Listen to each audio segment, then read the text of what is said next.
Sifuna nikiwa student wa baba Raila Amolo Odinga, nilisema wakati tumeandikishana MOU, kitu ya kwanza ilikuwa ni kwamba serikali ya William Ruto iwache kuua vijana wetu. Polisi walitoka Nairobi, wewe fikiria, polisi walitoka Nairobi baada ya sisi kuandikishana mkataba na William Ruto. Wakaenda mpaka Homa Bay, wakachukua kijana kwa nyumba yao, wakawacha wazazi wake pale, wakamleta mpaka na Nairobi kumnyongea katika kituo cha Central Kenya.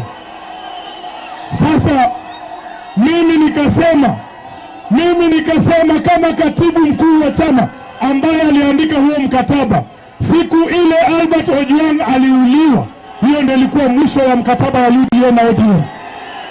Ndio maana wanajaribu kunifukuza kama SG, wanajaribu kunifukuza kwa sababu nilisimama na Albert Ojwang. Nikasema ya kwamba haijalishi umejenga soko ngapi, Albert Ojwang hawezi kutumia ile soko ambayo imejengwa Homa Bay na Kasongo. Anaweza kuenda kununua samaki pale. Albert Ojwang ako kwa mchanga, si ndio? Tulisema katika mkataba na chama cha UDA ya kwamba lazima chama cha UDA kiheshimu vyama vingine. Ruto ameingia ndani ya ODM, ameingia mpaka kwa bedroom. Na wale walimfungulia mlango wa bedroom, unawajua? Niwaseme nisiwaseme? Unawajua hamuwajui? Sasa wewe fikiria, nasikia kiongozi wa UDA anasema ati mkishafika kwa bedroom kuna mambo mengine hauwezi kukataa. Nani alisema? Nani alikuambia?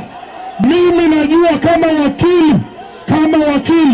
kama wakili, hata ukiwa kwa bedroom na msichana na kuambia mahali imefika imezidi, lazima uachie hapo ama tukufunge.